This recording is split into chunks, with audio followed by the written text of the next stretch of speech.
வணக்கம், welcome to Kundavai cooks.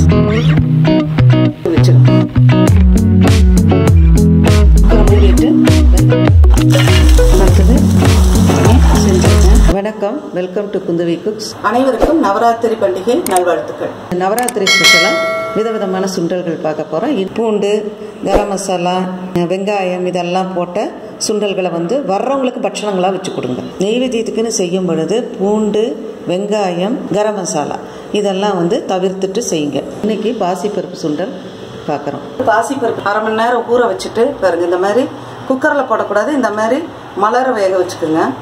தனியாக பாத்திரத்தில் வேக வச்சு எடுத்து வச்சிருக்கேன். தேவையான அளவு உப்பு போட்டுருங்க. இது எப்படி வேக வைக்கணும் அப்படிங்கிறது கொலக்கட்டை வீடியோவில் சொல்லியிருக்கேன், டிஸ்கிரிப்ஷன் பாக்ஸில் இருக்கு, பார்த்துக்குங்க. இதை தாளிக்க போகிறோம். கடுகு போட்டுக்குங்க. பச்சை மிளகாய் போட்டுருக்கேன். பச்சை மிளகாய் ரவுண்ட் ரவுண்டாக கட் பண்ணியிருக்கேன். அப்புறம் கருவேப்பிலை,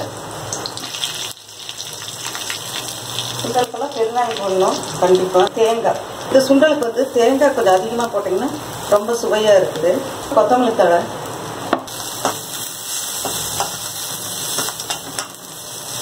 இது வேக வச்ச பாசிப்பருப்பை போட்டுட்டோம். கிளறும் போதே பார்த்துக்குங்க உப்பு இருக்குதாங்க.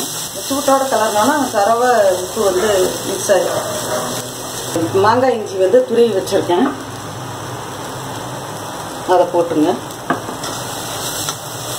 மாங்காய் இஞ்சியை அப்படியே போட்டிருக்கேன். நீங்கள் எண்ணெயில் வதக்கி போட்டிங்கன்னா இன்னும் டேஸ்ட்டாக இருக்கும். அந்த மனம் அவ்வளோ நல்லாயிருக்கும். சுவையான பாசிப்பருப்பு சுண்டல் ரெடி ஆயிடுச்சு. அடுப்பு ஆஃப் பண்ணிட்டேன். எல்லாமே சிம்மில் வச்சு தான் நீங்கள் செய்யணும். இந்த ரெசிபியை ட்ரை பண்ணி பார்த்துட்டு உங்களுடைய கமெண்ட்ஸை எங்களுக்கு போடுங்க. மீண்டும் ஒரு புதிய ரெசிபியுடன் உங்களை சந்திக்கிறேன். நன்றி, வணக்கம்.